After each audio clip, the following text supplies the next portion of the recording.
Bonjour à toutes et à tous et bon réveil matinal. Bienvenue à ce rendez-vous de décryptage de l'actualité politique nationale de la semaine sur EZE TV baptisé Info Hebdo.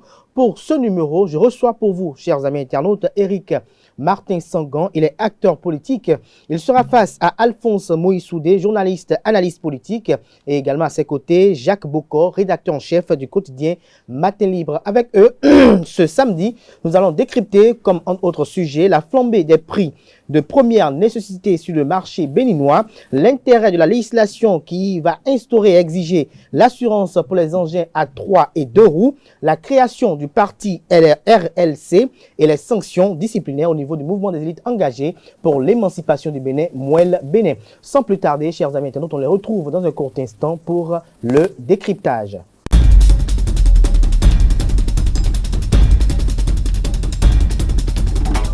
Le décryptage de ce jour, comme je l'annonçais à l'entame de cette émission, se fera avec vous, Alphonse Moïsoudé. Bonjour. Bonjour à vos cadets, bonjour à toutes et à tous. Vous êtes face à Éric Martin Sangan, bonjour. Bonjour cadets, bonjour chers amis en face de moi. Merci d'être à nos côtés. Jacques Bocor, merci de nous être revenu. Bonjour. Bonjour cadet. Bonjour. Vous êtes le rédacteur en chef du quotidien Matin Libre. Alors, je commence par vous, Jacques Bocor. Vous avez suivi, comme tout professionnel des médias, cette actualité depuis quelques semaines liée à la flambée des prix de première nécessité sur le marché béninois. Au niveau de Matin Libre, comment avez-vous traité le sujet? Comment avez-vous apprécié les différentes réactions de part et d'autre? Bon,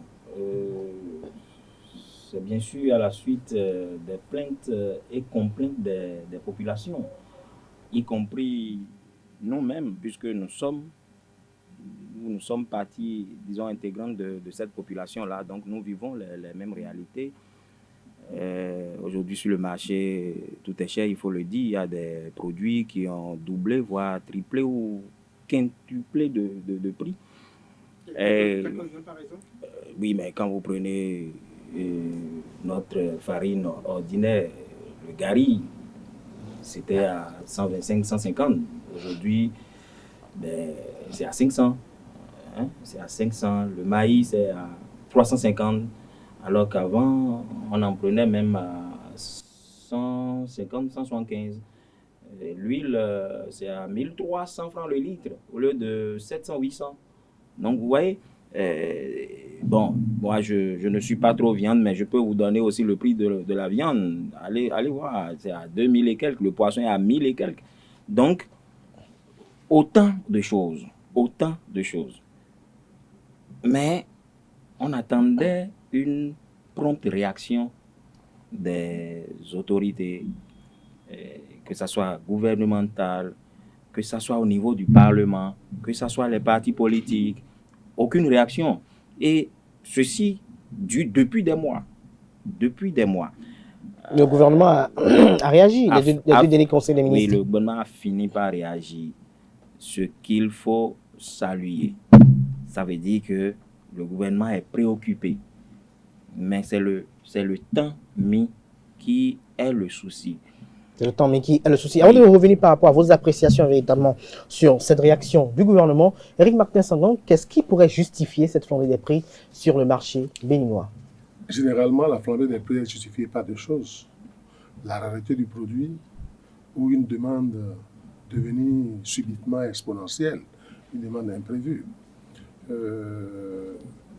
Dans les deux cas, c'est le citoyen lambda qui en souffre. Les citoyens lambda, c'est les citoyens tout le monde. Tout le monde en paie les prix, en paie les frais. Nous constatons malheureusement cet état de choses depuis un certain temps. Nous espérons que dans les jours à venir, tout reviendra à la normale. Vous espérez que tout reviendra à la normale. Mais dans la foulée, le gouvernement a réagi et a pris pour mobile le fait qu'il y ait une raréfaction des pluies dans la sous-région et également le fait qu'il y a beaucoup de produits qui sont exportés vers l'extérieur. Est-ce que vous partagez cet avis? Le gouvernement est plus indiqué que quiconque pour opiner sur ce genre de questions.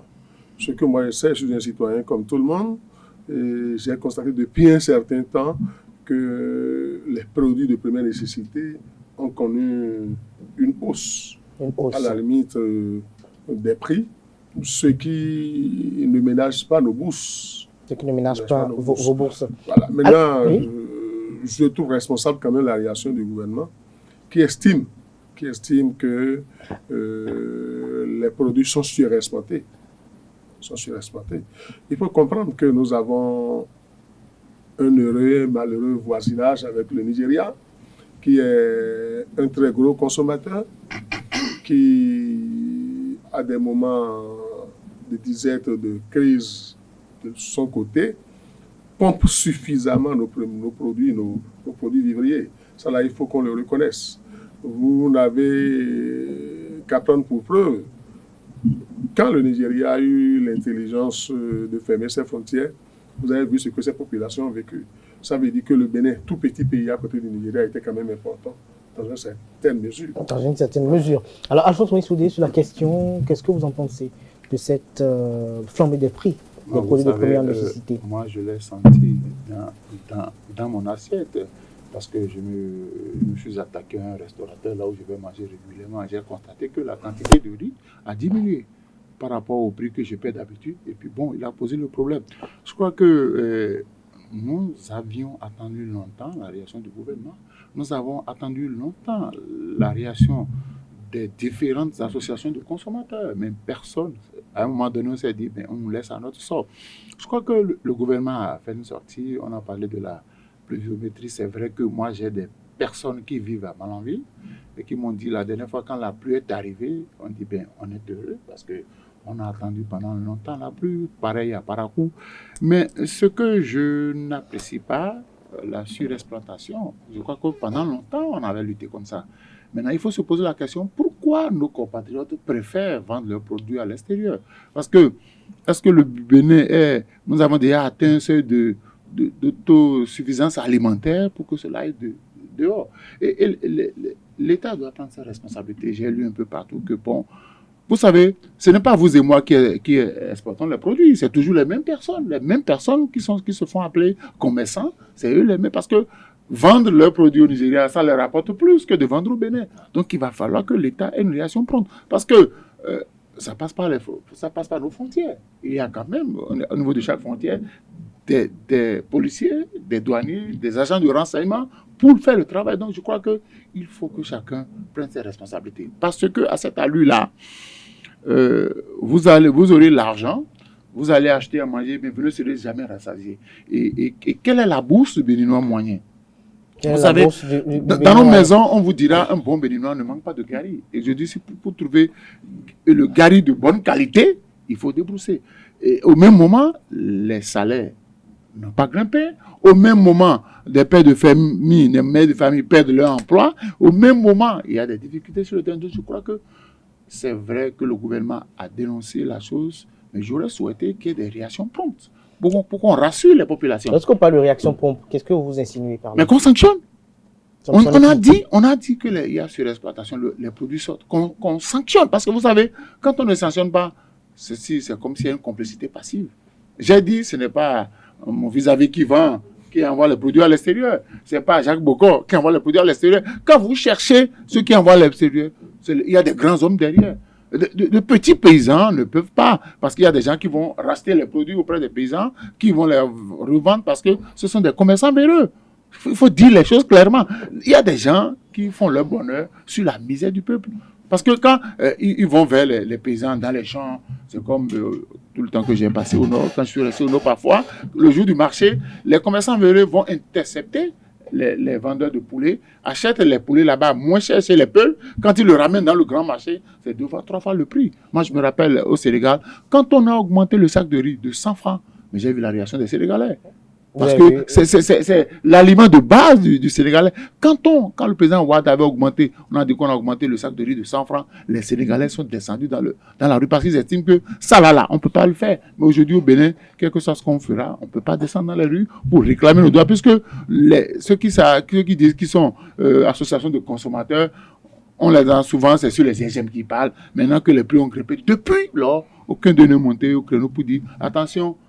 Est-ce à dire qu'au niveau des GSM, il y a quand même un intérêt là?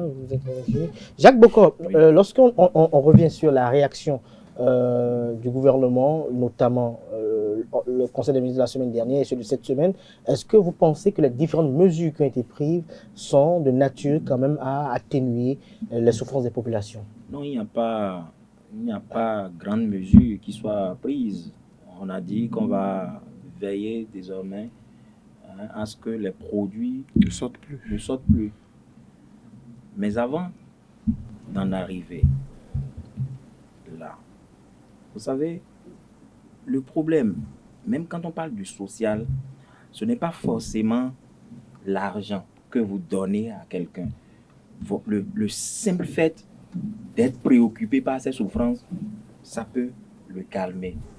Le gouvernement est préoccupé. Oui, mais c'est le timing. Je parlais tantôt du Parlement aussi. Vous savez, c'est des sujets sur lesquels on attend beaucoup plus notre Parlement. C'est-à-dire que 2 semaines après, 1 mois après, le gouvernement ne réagissait pas. Les premières heures, le Parlement devait déjà dire « Ah, cher gouvernement, viens répondre. » Vous savez, sur la question des enseignants, le déficit d'enseignants c'est maintenant que le Parlement s'en préoccupe à la fin de l'année, alors que les enfants ont subi tout ça, les parents ont subi tout ça. Donc, la prompte réaction peut aussi calmer des ardeurs.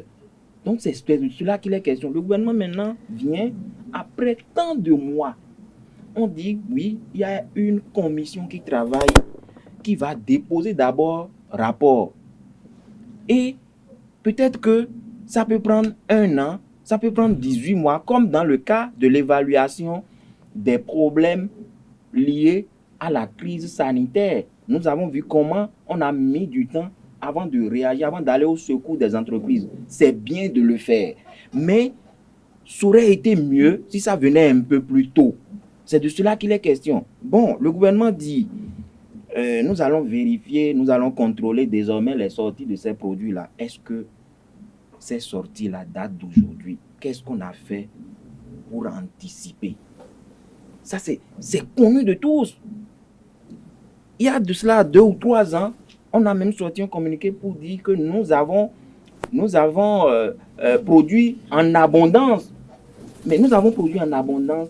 Est-ce qu'on a pu en réserver? Est-ce qu'on en réserve chaque année? Le gouvernement a fait l'option de créer des ATDA, par exemple. Pourquoi ne pas confier le stockage de ces produits-là aux ATDA et autres? Nous avons diversifié l'agriculture. On a dit, c'est bien. Mais comment on fait pour amortir, pour prévenir ces genres de crise? Ce n'est pas... Moi, je dis... On nous renvoie vers une commission maintenant qui va déposer rapport quand? Pour qu'on vienne à des solutions vraiment qui satisfassent les populations. C'est de ça qu'il est question. Donc, pour vous, quand même, donc, le mal ne prendra pas on s'en remet maintenant à la pluie. C'est-à-dire que nous serons en train de vivre ça jusqu'à ce que la pluie ne soit rétablie pour que les choses reviennent à la normale. Le gouvernement n'est pas encore prêt, en tout cas pas avant peut-être 6 mois. Mais autrefois, quand même, on avait des bougies qu'on allouait pour appeler la pluie. Est-ce qu'il faut faire recours à de telles manies? Non, moi je dis, n'allons même pas à ces options-là qui parfois sont hypothétiques. Ça peut marcher comme ça peut ne pas marcher. Mais le plus important, c'est que nous ayons le stock disponible quelque part. Ça se faisait. Si c'est une option qui marchait sous l'autre régime, pourquoi ne pas ressusciter ça, par exemple? C'est une option. L'option d'appeler la pluie. Éric Martin Sanson, vous êtes pour ça? Bon, avant d'en arriver, plusieurs millions avant d'en arriver là, je voudrais faire quelques petits exercices, essayer de répondre vis-à-vis. Oui, le gouvernement est dans son rôle quand il a dit nous prenons des mesures pour que les produits ne sortent pas. Mais il fallait qu'on reconnaisse que nous sommes dans un système d'économie libérale. Et le producteur est libre de vendre ses produits à qui il veut, du moment qu'il ne bénéficie pas. Mais voilà qu'on nous sert cet argument, par exemple. S'il vous plaît, du moment qu'il ne bénéficie pas, ou du moins qui ne bénéficie plus en ce moment-là d'accompagnement de subventions de l'État. Vous comprenez? Quand je produis et que je sois obligé, moi, d'acheter le riz que je ne produis pas, que je sois obligé d'acheter le sucre que je ne produis pas, admettez, comprenez que je puisse vendre ma production au prix qui me revient. Là, je me comprends. Et pourquoi le pouvoir... Non, si vous le permettez, je glisse rapidement ça. Pourquoi le pouvoir ne peut pas... Pourquoi le pouvoir ne peut pas m'acheter mes produits au lieu que j'aille vendre ça à côté? Merci, Jacques Bocor. Alors, vous devez quand même comprendre que je puisse vouloir... Moi, ce n'est que ce que j'ai. C'est mon unique source de revenus. Vous devez pouvoir comprendre que je puisse vouloir le vendre au plus offrant. Voilà. Maintenant, pourquoi le plus offrant ne peut pas être l'État? Quels sont aujourd'hui les textes de loi, les mesures que nous pouvons prendre pour sanctionner? Mais c'est ça. Est-ce qu'on a déjà légiféré pour tout ça? Est-ce que nous avons un code agricole? Est-ce que nous avons une manière de procédure pour la récupération des produits vivriers? Il va falloir qu'on y pense. C'est ce que nous, citoyens, c'est ce que nous, qui avons la chance d'aller un peu à l'école, nous avons le devoir moral de suggérer au gouvernement. Le gouvernement, ce n'est pas des dieux, c'est des citoyens comme nous qui sont là et qui se sont mis au service du peuple. Alors, ce qui ne va pas, il nous appartient de les orienter, de leur dire, si on allait dans ce sens, ceci se faisait pas il y a peu, c'est vrai que ce n'était pas bien, mais si on améliorait, est-ce que ça ne sera pas plus profitable? C'est dans cela que je vous rejoins. Voilà. Il faut définir une politique que, dans la mesure du possible, le gouvernement puisse nous assurer l'autosuffisance alimentaire. Est-ce que dans la politique, on doit payer les gens pour qu'ils appellent la pluie? Que le gouvernement, je vous en prie, ce que vous dites là, je vais venir sur votre affaire de pluie. Que le gouvernement puisse quand même racheter les produits, acheter le maïs, acheter les produits de première nécessité, que le gouvernement puisse s'employer à stabiliser le prix. Parce que si le produit est présent sur le marché, si le produit est disponible, le prix ne peut pas gonfler de la sorte. Mais reconnaissez qu'il sera compliqué avec les frontières poreuses que nous avons jusqu'à aujourd'hui, que nous-mêmes nous encourageons, au gré de nos intérêts, il sera très compliqué à la police, à l'armée, à la douane, d'empêcher l'écoulement, d'empêcher la surexploitation. On a des frontières trop ouvertes et on ne peut pas contrôler. Ça passe partout, ça sort de partout. Donc il sera compliqué, à moins que nous ne levions des murs. Qu'on ne se cloisonne pour dire, bon, nous nous fermons aux autres pays, rien ne sortira de chez nous. Rien ne sortira de chez nous. Ce qui n'est pas possible. Vous comprenez donc qu'il nous sera très compliqué d'en arriver là. Cependant, je dis, le gouvernement peut endiguer le phénomène en prenant des mesures en amont. Les mesures en amont, c'est nous assurer l'autosuffisance alimentaire déjà une année à l'avance. C'est-à-dire que nous avons fait une production. Ce n'est pas sur la production de 2021, par exemple, qu'on va assurer l'autosuffisance alimentaire de 2022. Vous comprenez? C'est-à-dire que c'est des produits, c'est des trucs que nous avons en stockage là, que en cas de pénurie, nous pourrons mettre en circulation pour permettre aux populations de ne plus se peindre. Mais, quant à votre phénomène de pluie, pour moi, c'est tellement irrationnel que j'aurais souhaité qu'on utilise les millions, les centaines, je viens. Ça marchait autrefois. Non, ça n'a jamais marché en réalité. Ça a produit quoi? Ça a apporté quel résultat? Qu'on utilise les millions qu'on investissait des centaines de millions qu'on investissait à faire de pluie pour étudier comment industrialiser notre agriculture. Nous connaissons des pays qui ont moins de pluie que nous et où l'agriculture est quand même prospère. Ou peut-être comment faire l'irrigation. On calcule au millimètre cube près la quantité d'eau qu'il faut pour une plante. Exactement. Est-ce qu'on ne peut pas en arriver là? Exactement. Nous sommes suffisamment arrosés. Le Bénin est suffisamment arrosé. On peut bien étudier ça. Et aller à l'école de l'Israël, par exemple, qui n'a pas la chance que nous avons. Moi, c'est ce que j'aurais préféré, c'est le souhait que j'aurais formulé.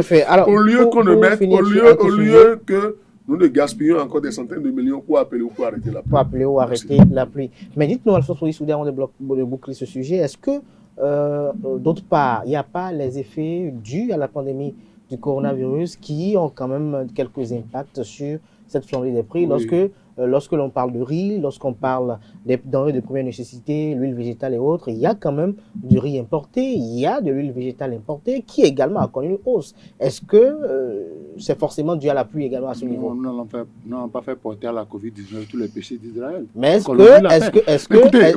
qu'elle a une part de responsabilité? J'ai eu la chance, mon frère aîné, que beaucoup de gens connaissent, il a été directeur de la recherche agronomique, il a été DG de la Sonicog, il a été DG de l'UNASA. J'ai discuté avec lui. On a supprimé l'UNASA. On a supprimé la Sonapra. On a dit aux paysans, aujourd'hui, vous faites le coton, vous serez riches.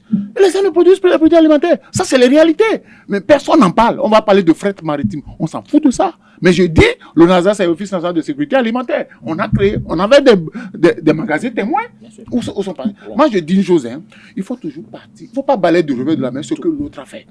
On a dit Société nationale de production agricole.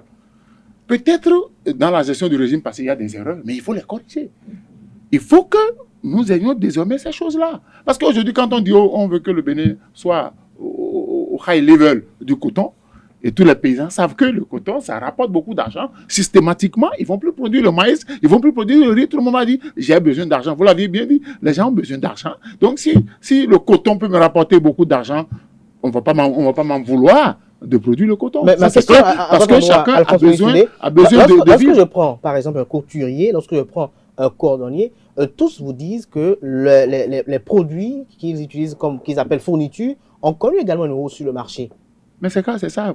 Votre propriétaire vous dit, désormais, ma maison se retrouve au bord des pavés, donc la zone est accessible, j'augmente le loyer. C'est la même chose. Vous voyez, j'ai dit, nous devons revoir notre collaboration avec le Nigeria. Nous devons revoir notre collaboration avec le Nigeria. La collaboration avec le Nigeria. Parce que vous savez, moi, beaucoup de gens, j'ai fait l'expérience des frontières parce que j'ai eu un frère qui a été douanier, qui est resté dans ces frontières. J'ai vu comment ça circule. Je vois comment ça circule. Il faut aujourd'hui qu'on sensibilise les populations parce qu'il faut prévoir. Aujourd'hui, la réalité est là. La réalité est là. Et on en souffre. On en souffre. C'est pas que, bon, vous et moi, comme de fois, nous pouvons aller dans un supermarché dans un mois. Quand on veut se ravitailler, nous allons à Tokpa. Mais quand le prix augmente, nous sommes obligés. Donc, je crois que le gouvernement, c'est vrai, on a dénoncé, on a dit certaines notions. Il faut aller maintenant dans les cas pratiques. Parce que le gari, le maïs, c'est le béninois le plus pauvre, tout le monde a ça. Mais quand vous parcourez les villages, je dis et je répète, ce sont des hommes et des femmes qui vont racheter les produits chez les paysans à vil prix, avec des marchandages cyniques, et ils vont les vendre ailleurs. Merci. Le paysan, s'il trouve bénéfice de 10 francs, il achète, mais l'autre va multiplier. Vous allez demander, si vous avez des gens qui vivent au Gabon, à Dakar, demandez-leur le prix du gari, le kilo de gari. Vous allez voir que les gens ont intérêt à faire sortir ça de Bénin pour aller vendre au Gabon, pour aller vendre à Dakar. Donc il faut que l'État prenne ses responsabilités. Si l'État doit racheter les produits aux paysans, les stocker quelque part pour qu'on évite ces situations-là, l'État est souverain, l'État a les moyens. C'est responsabilité. Merci à vous, Alphonse Moïsoudé. Je rappelle que vous êtes également éducateur. Dites-nous, Jacques Bokos, cette semaine, le Parlement béninois avait en objet d'étudier une loi sur l'assurance pour les motos à 2 et 3 roues. Ça a été reporté, mais dites-nous, quel est l'intérêt de cette législation? Non, je pense qu'il faut qu'on reconnaisse que les motos à 2 ou 3 roues circulent également sur nos routes et sont exposés à des cas d'accident, en commettent même. Moi, j'ai par exemple un frère qui a été pratiquement égorgé, sinon décapité par un tricycle. Et je ne sais pas s'il y a une assurance. Il en est mort. Il y a une assurance qui peut racheter sa vie. Donc, disons que l'intention qu'il y a derrière, quand j'ai suivi les députés, c'est pour pouvoir pallier ces gens d'accidents. Comment dédommager après? Comment faire face après à ces cas d'accident? Parce qu'il y en a, quand l'accident survient, laissent leur moto, ils s'en vont, ils fuient. Ou bien, ils mettent leurs mains mais est-ce sur que la cette tête. mesure ne sera pas traitée d'antisociale par les populations mondiales lorsque l'on sait quand même... Exactement. Vous avez parfaitement raison. C'est-à-dire que personne ne peut dénier au Parlement ce rôle-là de légiférer. Personne ne peut dénier au gouvernement de vouloir prélever des taxes ou bien de vouloir faire payer ce qui revient comme devoir à un citoyen. Mais c'est la façon dont les choses se succèdent qui pose problème. Et vous avez vu tout de suite la réaction dans l'opinion. C'est vrai, on nous a dit qu'on a retiré d'abord la proposition pour complément d'information, est-ce que ce n'est pas stratégique? That is the question. Grand point d'interrogation. Est-ce que c'est parce que le Parlement a suivi les différentes réactions Avec la flambée des prix des denrées de première qu'il a dû nécessité. rebrousser chemin d'abord? Je n'en sais rien, mais c'est déjà bien qu'on veuille peut-être calmer les nerfs. Parce que, vous voyez, on est passé... Pourquoi les nerfs sont tendus? Ah oui, mais les nerfs sont tendus parce que ça pleut. Ça pleut sur vous comme, Il pleut pas, vous avez dit. comme des neiges ou des glaçons qui tombent du ciel sur vous. Ça fait mal à la tête. Vous ne finissez pas de souffler par rapport à une réforme. On enchaîne avec une autre et avec le langage communicationnel. C'est ça. Ça manque. C'est qu'il faut savoir comment faire passer les choses en douce. Et moi, j'ai l'impression que, c'est-à-dire que, on a parlé de poubelles, 25 000. Oui, on a dit que ce n'est pas imposé, tout ça. Mais les ménages n'ont même pas fini de digérer ça. On parle de taxes, assurances, alors que l'électricité est là. Vous connaissez ce qui se passe désormais de l'autre côté, etc. On parle de MECEF, les machines pour les écoles privées. À la prochaine rentrée maintenant, peut-être qu'on va commencer à faire cette chasse-là et les parents doivent payer le prix de ces MECEF. Ce report pourrait être stratégique. Ça pourrait être stratégique, je n'en sais rien. Alors, Éric Martin Sangan, est-il opportun d'instaurer une telle législation? Absolument. Pourquoi? J'ai été surpris que le Parlement, les députés, aient décidé de reporter à une date ultérieure, comme il a dit tantôt, pour complément d'information, cette initiative. Mais quel serait l'intérêt de cette loi? Je vais vous expliquer. Nous avons tendance à vouloir la vache vivante et la peau de la vache. Le Béninois veut le pain, le beurre et l'argent du beurre. C'est nous qui estimons que nous ne sommes pas pris en charge quand nous sommes victimes d'accidents de circulation. C'est nous qui avons estimé qu'il fallait rendre plus fluide l'accès aux soins médicaux, tout au moins aux soins médicaux d'urgence. C'est nous qui estimons que des objets, des moyens qui sont cause d'accidents, qui sont cause de dommages corporels, ne rentrent pas dans la législation, ne rentrent pas dans les contributeurs à cet état de choses.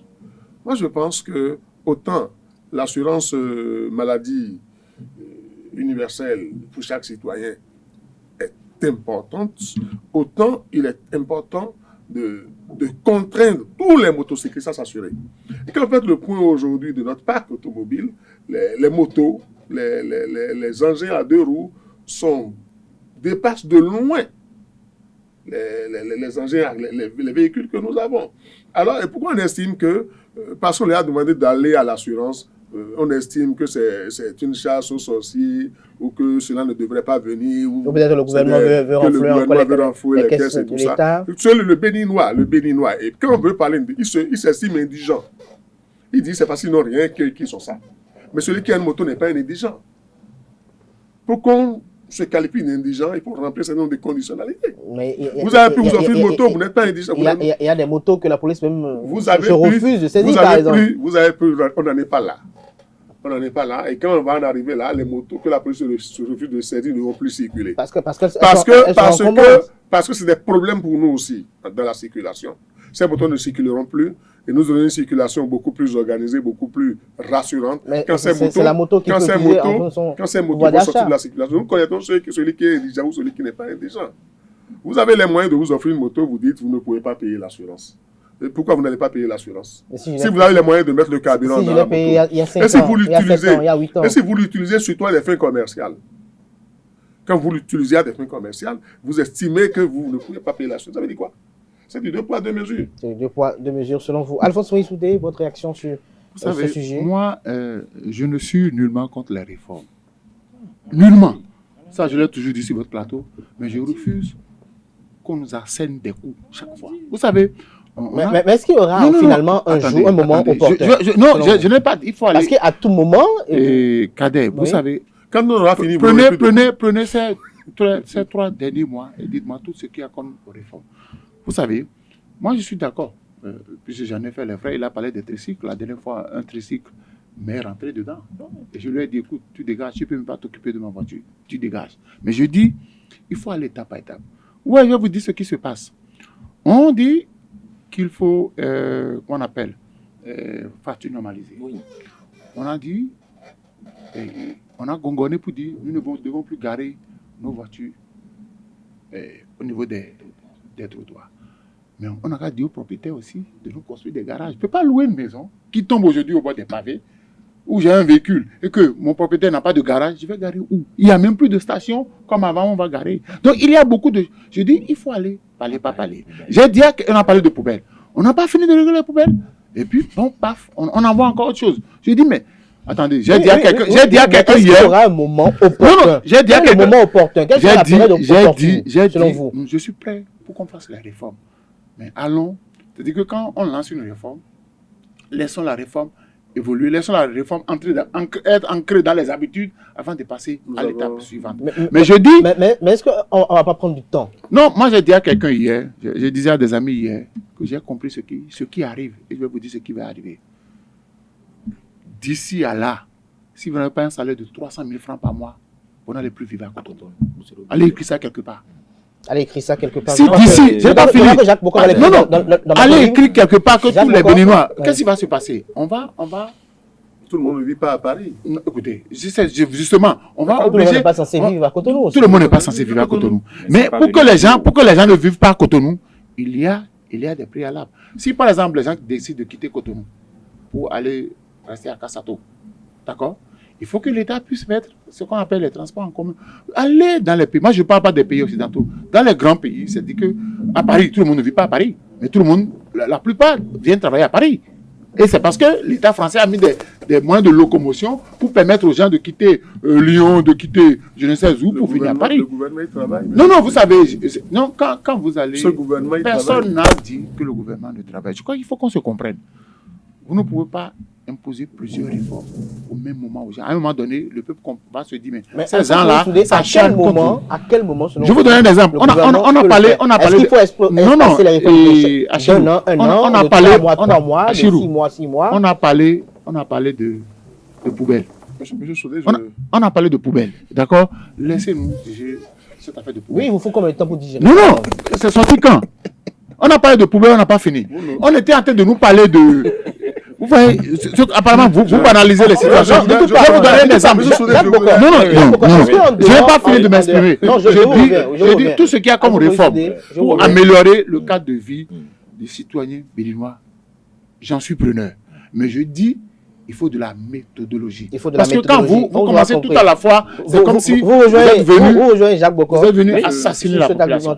Jacques Bokor, est-ce qu'en dehors de l'assurance, est-ce qu'il ne faut pas aller même au niveau du permis? Parce que lorsqu'on voit un peu la conduite à Cotonou et environ, est-ce que instaurer cela ne serait pas obligatoire également? Exactement, comme ça se passe ailleurs. Et le chef de l'État lui-même l'a dit que lui... Déjà, il y a des réformes qui sont au niveau du permis de conduire. Le chef de l'État a dit que lui ne se compare plus aux pays qui sont environnants. Mais lui, il va à l'international. Il vise très haut. Voilà, il vise très haut.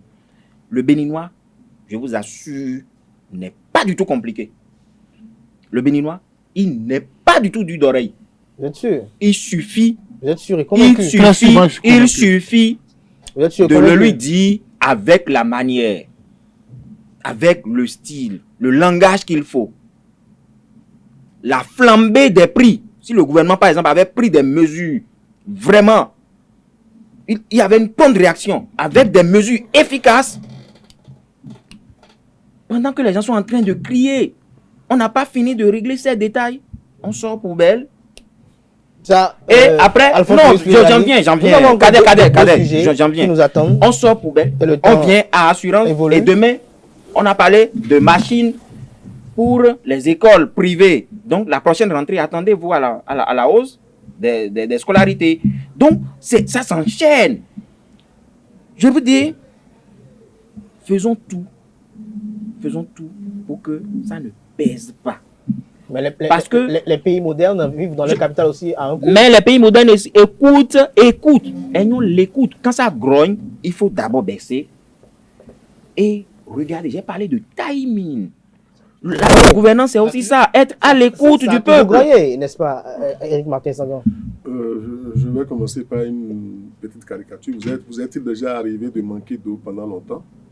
Bien sûr. Et quand ça vous arrive, que vous vous retrouvez devant l'eau, vous faites comment?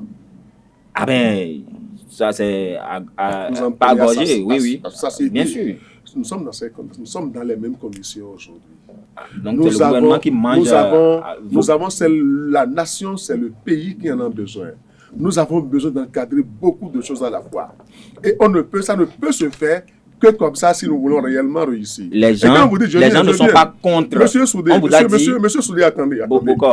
Monsieur Boko, les gens ne sont pas contre, on vous a dit ça. Quand vous dites qu'il faut de la manière, je vais prendre un petit exemple. Oui. Ça fait combien d'années qu'on est en train de demander aux motocyclistes d'utiliser les passages riverains? Ça fait combien de temps? Mais tant qu'on ne met pas la police, tant que la police n'aura pas su la voir. Vous savez, si vous voulez, une réforme, ce n'est jamais à 100% que ça s'exécute.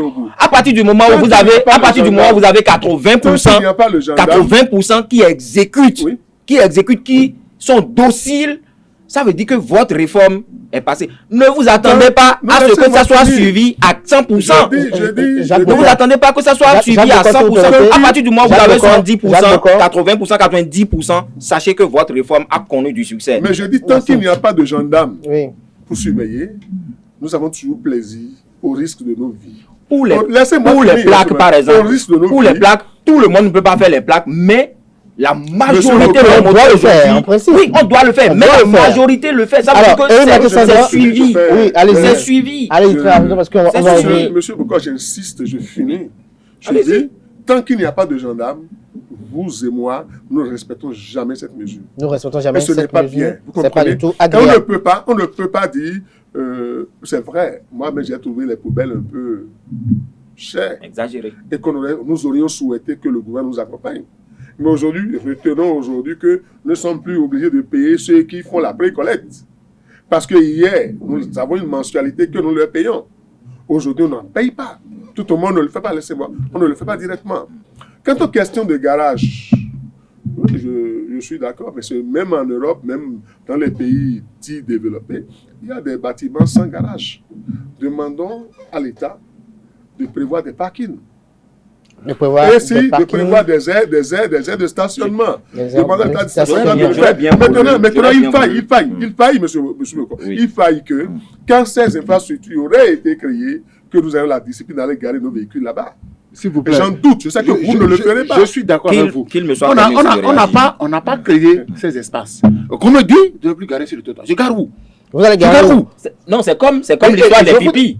Voilà. On ne doit plus faire. Moi, je ne dis pas qu'on. Vous n'avez pas de garage, vous avez de voiture. Ah, tiens. Non, alors, je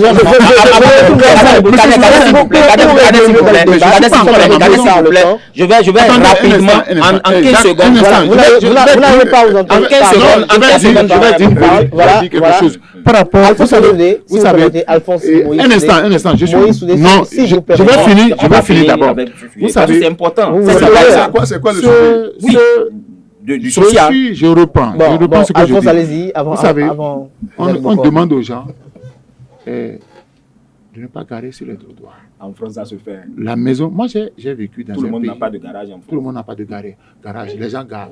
Maintenant, si l'État, par exemple, construit des espaces où il faut garer. Vous savez, est-ce que la France va être tout le temps... Non.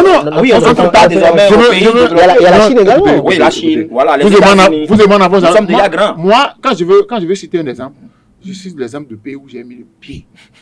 Je n'ai jamais mis le pied en Chine. Donc, je ne veux pas dire ce qui se passe en Chine. Je ne veux pas me contenter de ce qu'on a écrit dans les livres. Je dis dans les pays où il n'y a pas, les maisons n'ont pas de garage, les gens gardent dans les rues parce que c'est organisé, ou bien l'État a des espaces publics. Est-ce que ici on a déjà construit ces espaces-là? Vous venez d'utiliser le beau secteur. On m'a. On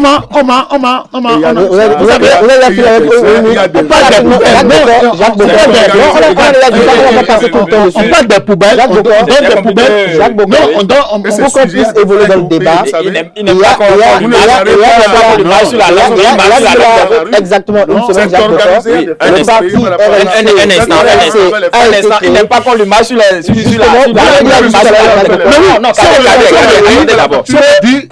y a un parking que je dois payer par mois. Quand on garait au niveau des stations, Jacques Bocor, allez-y par rapport... rapport... C'est vous qui l'avez fait. C'est l'État. Sur la création du RLC. S'il vous plaît, on doit évoluer dans le débat par rapport à la création du RLC. Jacques Bocor. Oui. Création de... Restaurer la confiance. La confiance. Ok. Avant de parler de restaurer la confiance, en 15 secondes, non, vous avez dit 15 secondes. J'ai dit comment glisser, par exemple. Vous êtes obligé de relancer le débat. Oui, non. Et personne, après moi, personne ne se prononce. Non, après moi, personne ne se prononce. Pourquoi vous décrétez de notre après vous, personne ne va la développement. Non, vous savez, par rapport à l'affaire de poubelle, c'est une option, hein. C'est une idée que je jette comme ça. Pourquoi la société qui commercialise, parce que c'est le mot, ces poubelles-là, depuis un moment, c'est vrai, salutaire, ne prélève plus de frais de ramassage. Bravo. C'est déjà bien. Bravo. Et pourtant, elle le fait régulièrement, mais de façon propre. Et balayer les rues également. Bien sûr. Ça, il faut tirer le chapeau parce que depuis... Chaque jour, même dans les ruelles, les pavés, ça se balaie.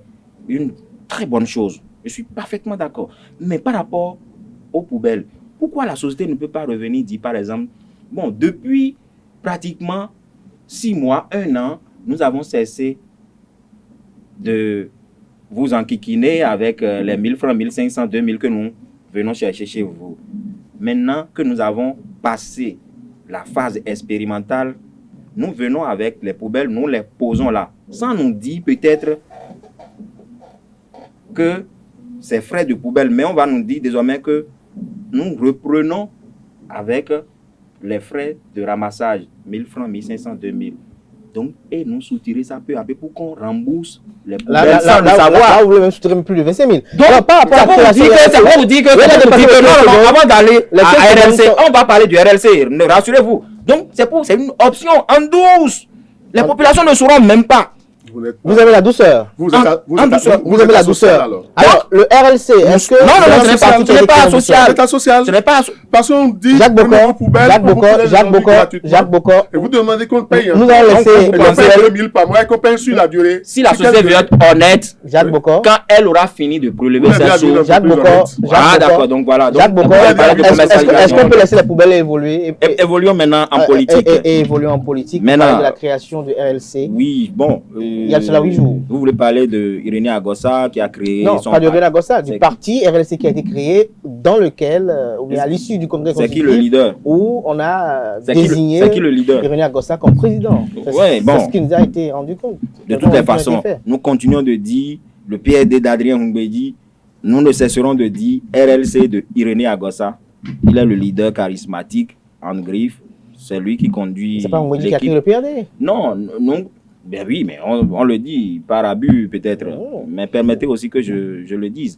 Donc, Irénée Agossa a créé son parti. C'est bien parce que la loi le lui permet et il s'est conformé. Mais est-ce que c'est parce que la réforme de ces partisans devrait empêcher que chacun se lève et crée son parti politique? Ah oui, vous êtes fait... prendre à votre propre piège. Non, vous avez dit que ce n'est pas le parti. Vous avez dit que ce n'est pas le parti d'Irénée Agossa. Donc, c'est des gens qui se sont associés pour créer leur parti. Mais c'est vous qui avez dit qu'il a créé son parti. Mais vous avez fait mon jeu. Vous avez fait mon jeu. Donc, bon, revenons à RLC.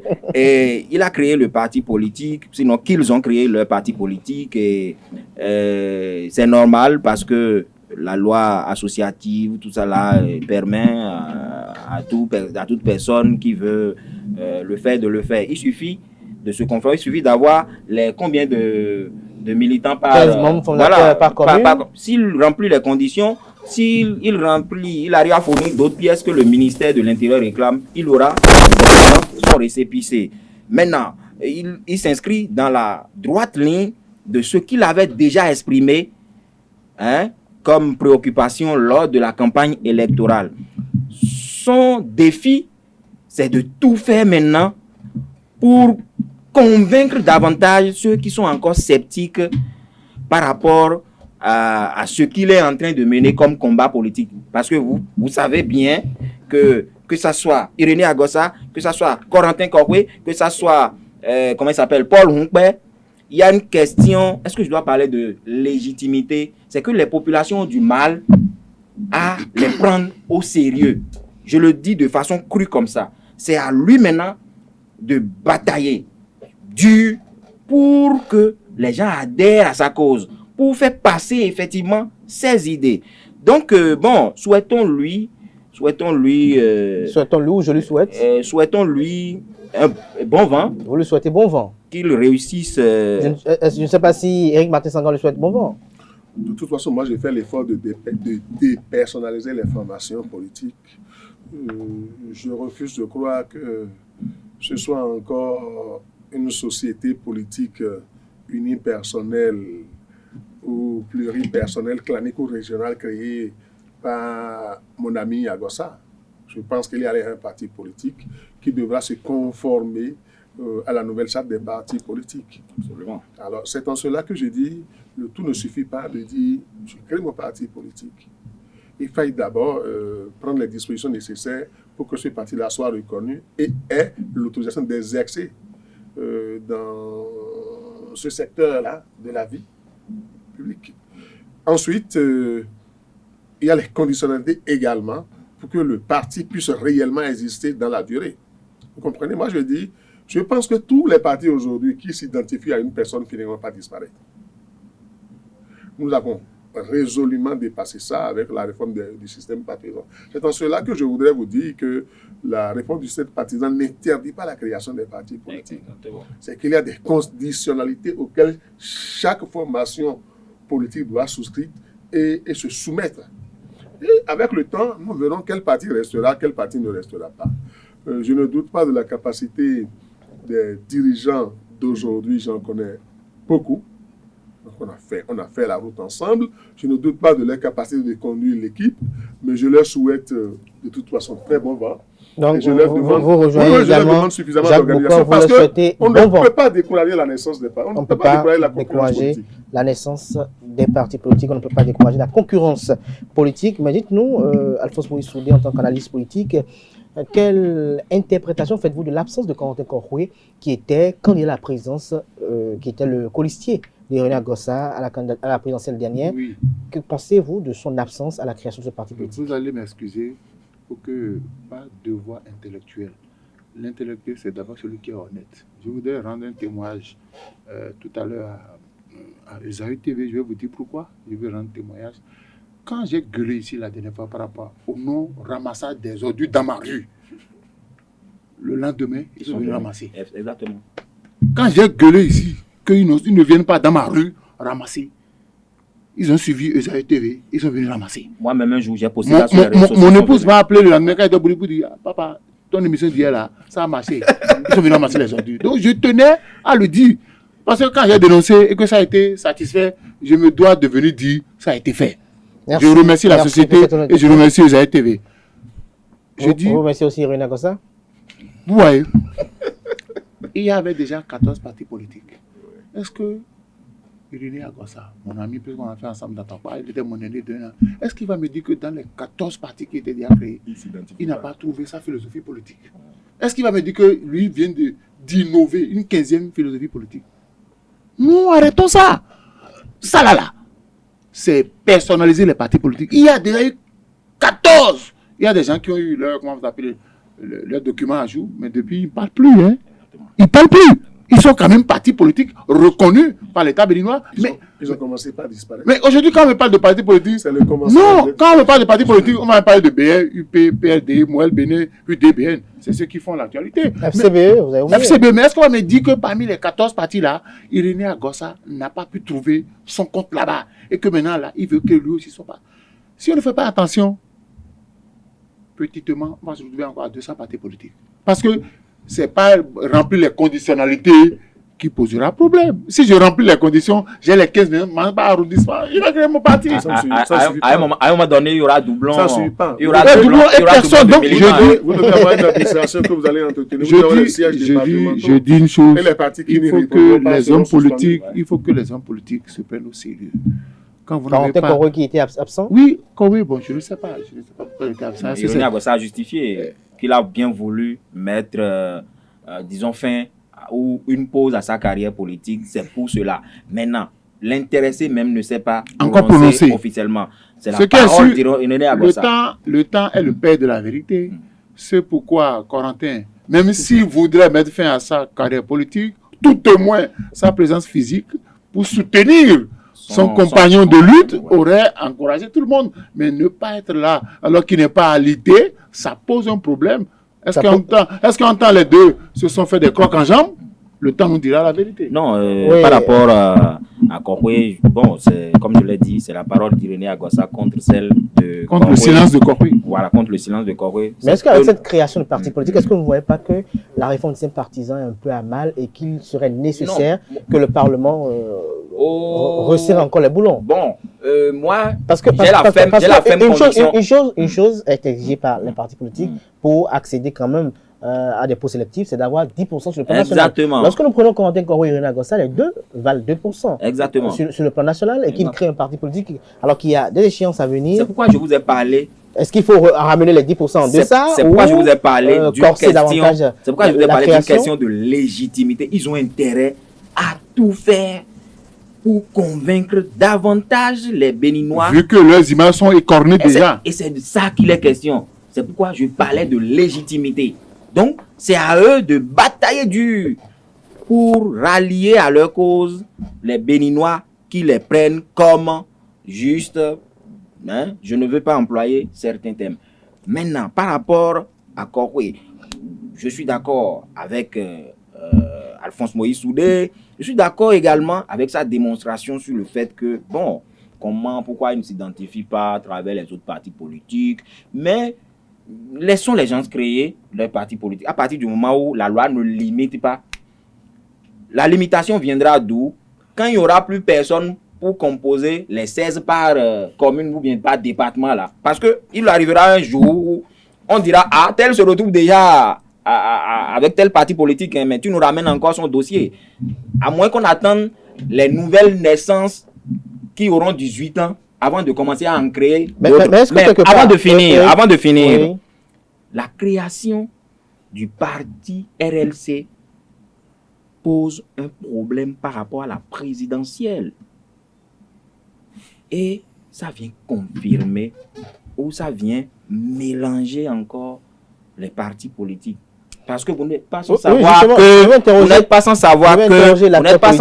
que le critère pour qu'on accorde les parrains était que les duos devraient être membres de partis politiques. L'UP a sorti un communiqué par rapport à ça.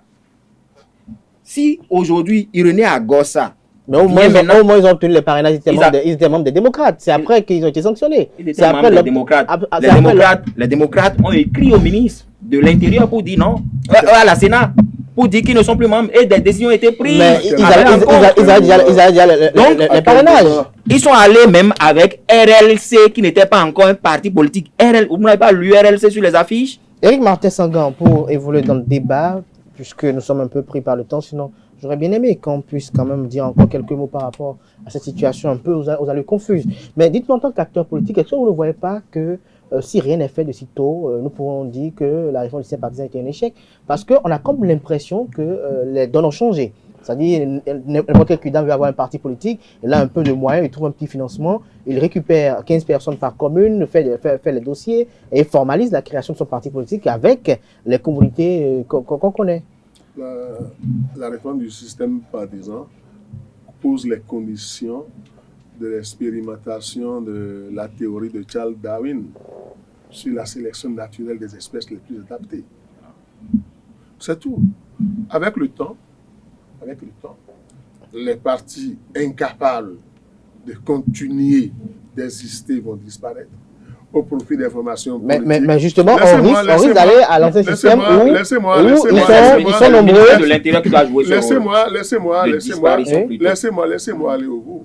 Les partis politiques, les formations politiques qui ne seront pas en mesure de continuer d'exister disparaîtront au profit des formations les plus aptes, simplement par l'application de la loi. De la loi. Vous comprenez? C'est dit que il peut y avoir non seulement un certain nombre de militants par commune, mais c'est imposé qu'il faut avoir des sièges départementaux. C'est imposé que les partis politiques aient une administration décentralisée. La participation aux élections. Voilà, qu'ils puissent participer effectivement aux élections. Donc, en son temps, l'institution, l'instance en charge de contrôler ça va jouer sa partition. Le ministère de l'Intérieur va jouer sa partition. Oui, je vous laisse. Et tout va nous avons encore quelques minutes. Cela étant, nous ne pouvons pas empêcher, nous ne pouvons pas dire aux citoyens qui ont envie de faire l'expérience de leur formation politique, de ne pas le faire. C'est de leur droit. C'est de leur droit. Je crois qu'on aura un plateau spécial pour en débattre sur cette réforme du système partisan. Le temps qui nous est imparti est assez court. Mais Alphonse Moïse Soudé, cette semaine, il y a eu des sanctions au niveau du parti politique Mouvement des élites engagées pour l'émancipation du Bénin, Mouel Bénin. Ses fils Bio Aguia et Edmond Haïdé ont été sanctionnés par Jacques Ayadi. Vous avez suivi un peu les commentaires de part et d'autre. Est-ce que vous pensez que cela est bien fondé? Je crois que les responsables de Mouel Bénin doivent pouvoir faire attention. Parce que d'ici à là, qu'on commence par avoir des démissions en vague de tout un arrondissement pour dire nous allons dans UP, dans ABS, ça va commencer. Et je crois qu'il faut déjà que la formation politique elle travaille déjà un peu avec l'Union progressiste. Je ne veux pas dire des choses, mais au lendemain de législative de 2023, vous allez voir le nombre de partis politiques que la loi va supprimer systématiquement.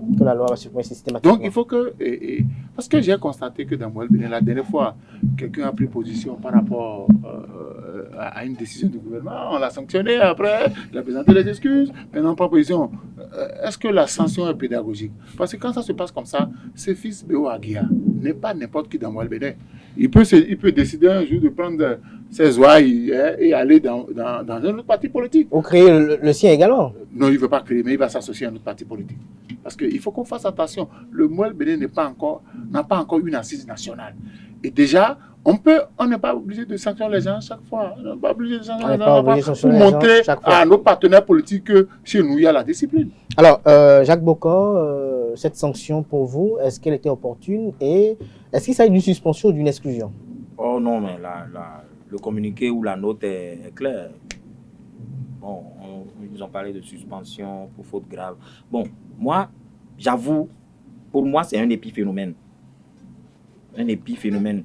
Les sanctions disciplinaires au niveau de ces genres d'organisation, ce n'est pas une première.